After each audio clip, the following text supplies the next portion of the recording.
listening to The Power of Gentle Talk with Ana Palacio, the talk that informs, inspires, and motivates. Good afternoon and welcome. My name is Ana Palacio, and this is The Power of Gentle Talk, aired every Saturday between 2 and 3, right here on WBZT 1230 and iHeartRadio. I have two lovely people in the studio today. They're going to share a wonderful story. They're going to share a story that's going to benefit many people. And it really is special that we have the honor of hearing this story because it's a very personal one. They're also the owners of Smoothie Whirl'd. It's a business located right here in West Palm Beach, which they'll tell you all about in just a short few moments. But I would say the gifts that they brought is to really share more light on the night walk that will be occurring very shortly here in West Palm Beach on November 13th and November 14th also in Miami. But just to give you the dates, Miami will be November 7th, West Palm Beach November 13th, and Boca Raton 11-14. Light the Night Walk is a campaign that benefits the Leukemia and Lymphoma Society. They're funding research to find blood cancer cures. So that is the in-depth conversation that we'll go into later on in our conversation. As everyone knows that has been listening to the program, I really prefer to call my interviews conversations because I really enjoy speaking to people and just kind of, becoming one as we are conversing, because I think eventually that's what happens. You just kind of touch each other's heart and you get into the whole conversation and you find out new things. I think that's the idea. Welcome, Charlie and Renée Thornton, to The Power of Gentle Talk and to WBZT 1230 and iHeart Studios. We're glad to be here. Very honored also, Ana. Now I am. Okay, well, I have a couple of questions, and I would like the audience to know also before we start talking, is that the questions that will be asked in this interview were something that mutually we agreed on, because I don't want someone to think that I'm asking something out of turn and hurting anybody's feelings. It's something they wish to also discuss, and of course I wanted to know. So it's something that's mutually agreed upon, so that everybody feels comfortable and welcomed. Okay, so this one wasn't on the list, but I want to know how you guys met. Well, it's funny that we ended up owning a business together now because we actually met in the workplace many years ago. We've been married 19 years now. But many years ago, I worked at the Honey Baked Ham Company in West Palm Beach, Florida. It's right on the same corner where our business is now, ironically enough, at Okeechobee Military Trail. And I was a manager for the company. And we were hiring temporary help, and Renée was a student back then. We were both much younger. And she came in looking for a seasonal job, and she still laughed because she brought her application to the counter, and she was expecting a formal job interview and all those sort of things. And she walked up to the counter with her application, and I just jokingly took her application and went, "You're hired."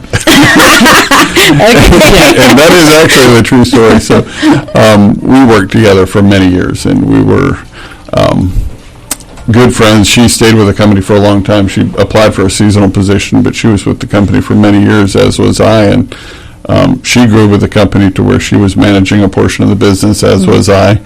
And we worked together, and we were great friends. We were better friends at work than otherwise. We were almost complete opposites. No one would have ever expected that we would have either dated or married or stayed married if we did. So it was quite an odd story.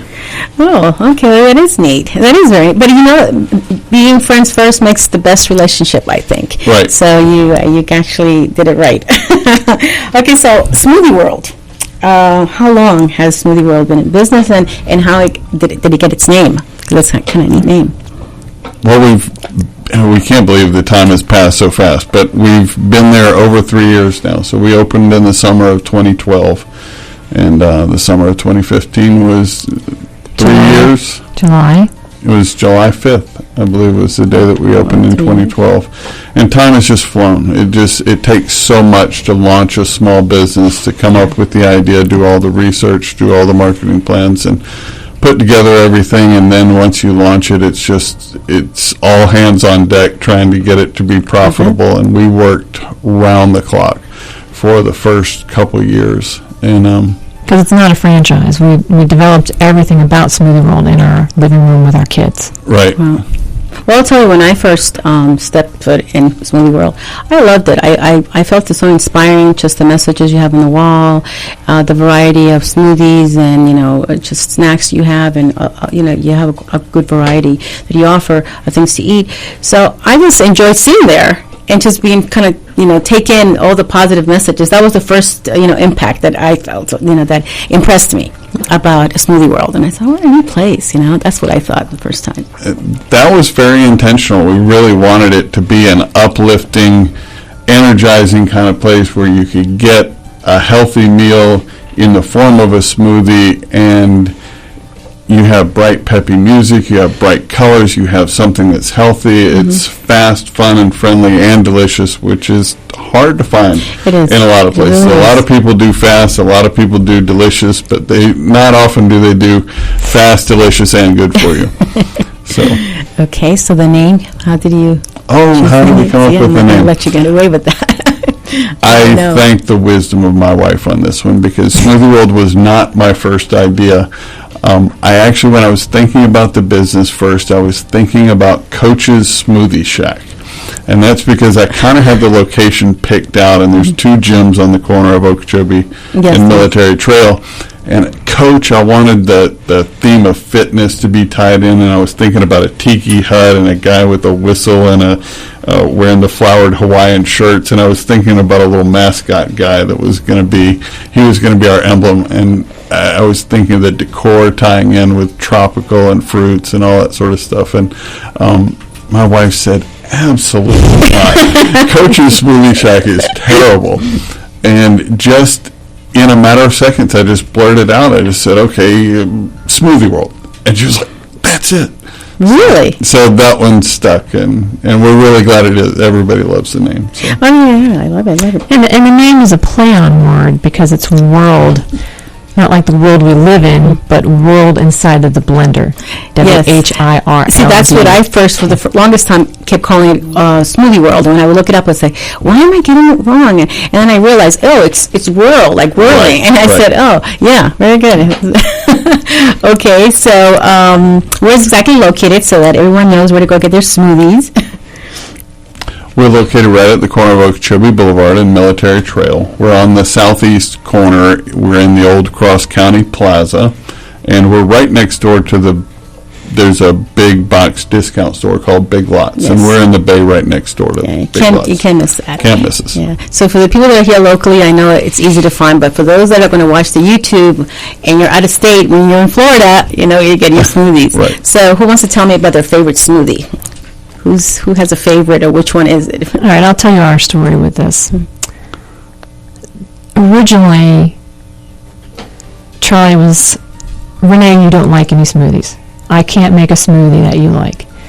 And he says, I am going to find a recipe for a smoothie that you're going to drink.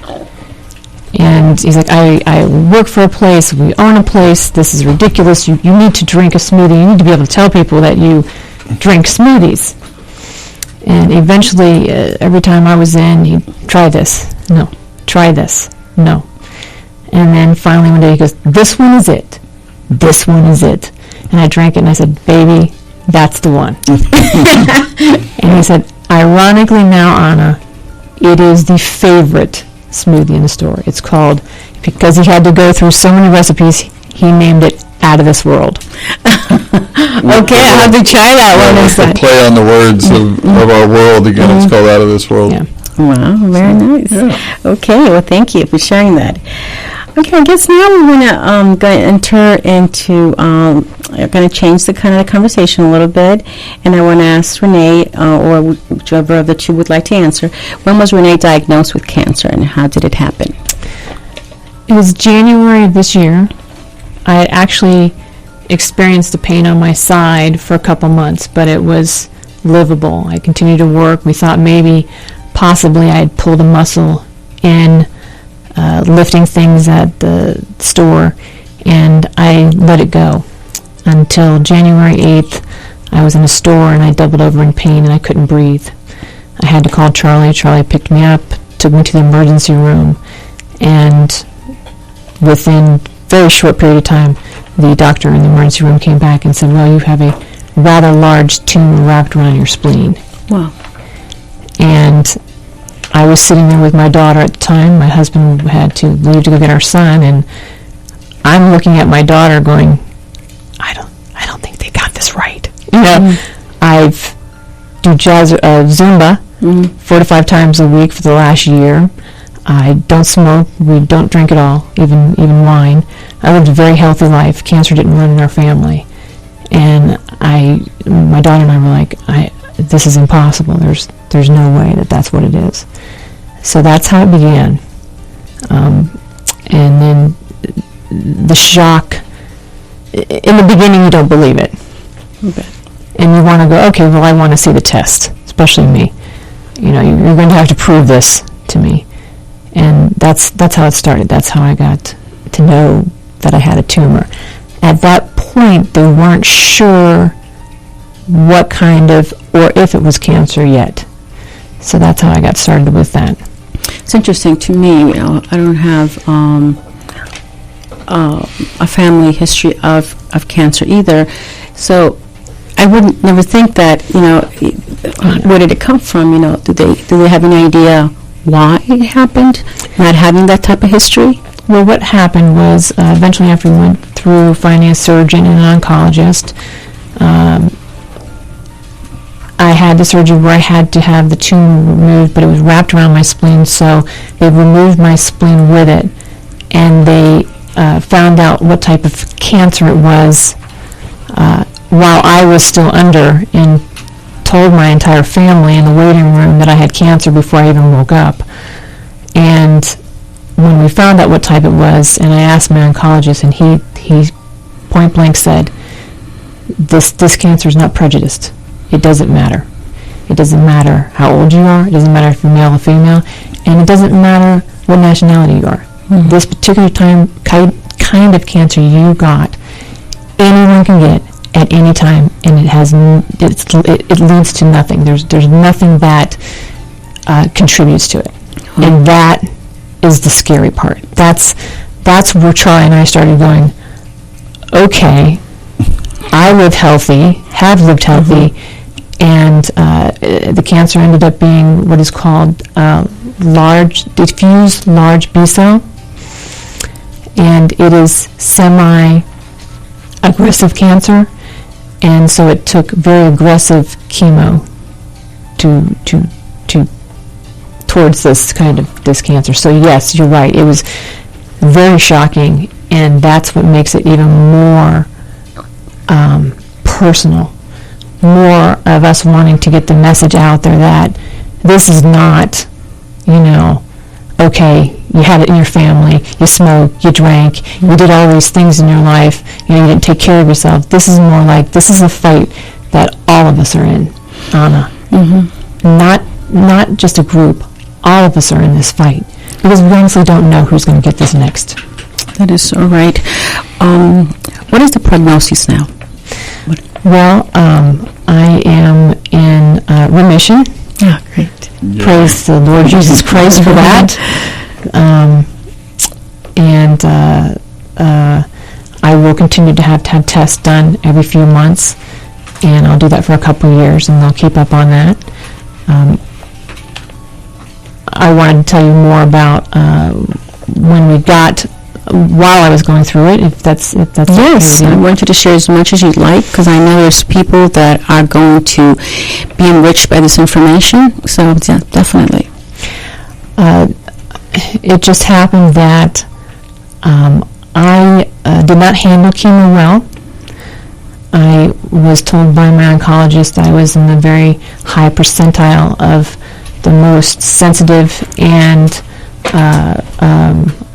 I guess getting more side effects than the normal chemo patient. I had to be hospitalized, unlike many that just get to go into the center and receive their chemo. I was hospitalized for 24 hours, every treatment. That's how slow the chemo had to be put into my body for me to even be able to handle it. Then every day after that for 4 days, I would have to go back and get chemo again. I would have to go 8 days straight. And different cancers have different chemo treatments and different levels of severity. I would listen to friends or people I got to meet who would get chemo, and they would be talking about going to get lunch with their friends, and they would be sick 3 or 4 days after, and then they'd have a couple of weeks where they felt okay. I was in bed for 12 days. My husband fed me, dressed me, bathed me. We had to get me a wheelchair. I was in a wheelchair most of the time. So this was extremely shocking. So I even had effects from Benadryl, because I couldn't take Benadryl and Excedrin or anything like that before. So I did not handle the chemo well. I had lots of side effects. The first week that I received chemo, we made several trips to the emergency room. So it's very scary. It happens very fast, and you don't know what side effect is something you're going to need to go to the emergency room, or if it's something that you just have to live through. And very, very scary, and very, very hard to even explain the impact it has on you to be 24 hours going, okay, is this a bad one, or is this one I just got to get through? Is this pain I got to get through, or this feeling I'm having, is this something that's going to go away soon, or do we need to go to the emergency room? Okay. So in that, we were referred to a place called the SARI Center. Okay. It's SARI Center, and it's an integrative cancer care, body, mind, and spirit. And you'll have to forgive me, one of the side effects that comes after chemo, they call it chemo brain. So I have to kind of read and think hard to get myself clear. It's okay. They have acupuncture, counseling, nutritionists, massage, meditation, everything that accommodates and helps you get through everything that you're going through with cancer. Their cost is very minimal. If you can't get to it on a regular basis, even if it's once a month, they help with everything related to what you're going through, every aspect of it. I love them. I'm still going to my masseuse Kim, and they're very kind. When you call and leave a message, if they're not there, when they call you back, they're family immediately. They love you right from the beginning. They don't care what you look like. They don't care what you have or what you need. They're there for you. They'll call you back, and I can't say enough about them. I wanted to make sure I. And why don't you think there's more people that know about this center? Because it's free. I mean, this one is not free. Oh, okay. I'm not actually sure why this one is not known more. I don't know if Charlie knows why or not, but I ran into support groups where they didn't know about the SARI Center, and that they could go there and they can get free counseling there. They will also refer you to other places that are free or other support groups. Okay. So they're very helpful in that.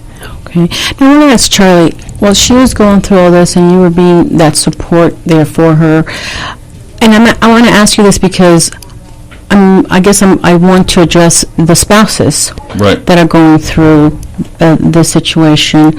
And what was going through your mind when you're helping her, but how are you keeping yourself going? A lot of people have asked me that, and before we completely break off the SARI Center, I did want to say that they not only offer all those services that she mentioned to the patients, which is complementary with the medical care that they're receiving. They work it all out so that it works with your doctors, but they also offer all these services to the caregivers. So all the counseling, which is free, and there's a small charge for the massage, the acupuncture, the guided meditation, all these other services are, they, at any point in your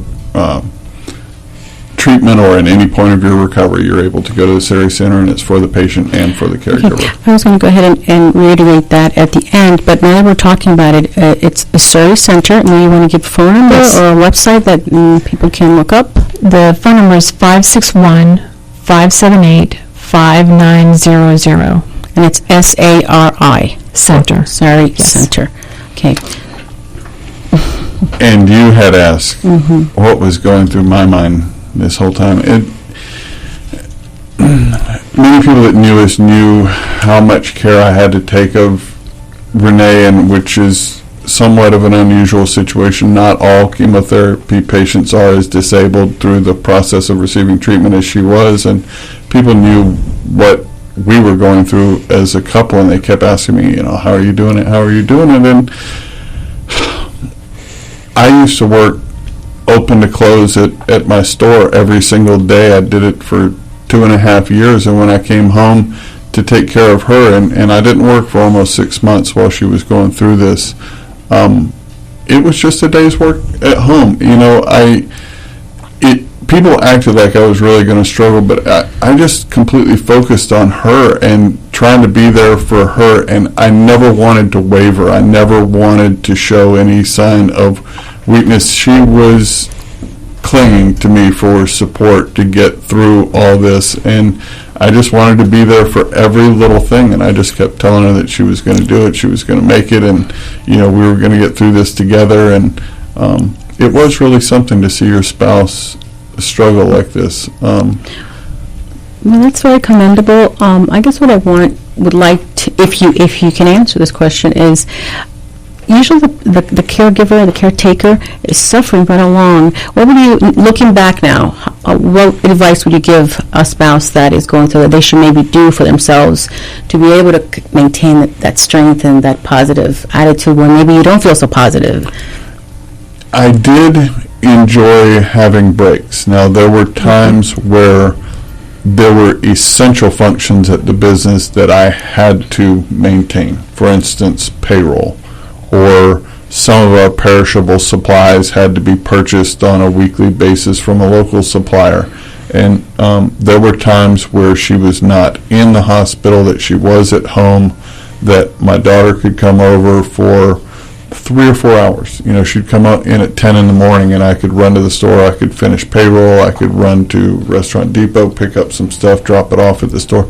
Those breaks were huge to me. Okay. Just to be able to get out and kind of connect with the normal world again, and I could, when I was driving around in my truck, I'd turn on my music, and I'd feel normal again for a little while, and I'd kind of decompress, and I'd come back and I'd be ready to give some more by the time I got home. And I think it's important to take breaks. Sure. For me it was work related, but it was still a break for me. And I thought it was important to ask because I know I have a sister actually who's here, and we have about a minute before we go to our break, but it's important to be able to know what to do, because there's people listening right now that are probably going through that same situation but may feel guilty to get away for a little bit, like I better not leave, or what if something happens. And so I think it's important that you're letting us know that those really helped you, and it was just those little few minutes that in order to be the best for her again. And that's, obviously you love her immensely, there's no question about that. It might have only been once or twice a week, but it meant a great deal to me.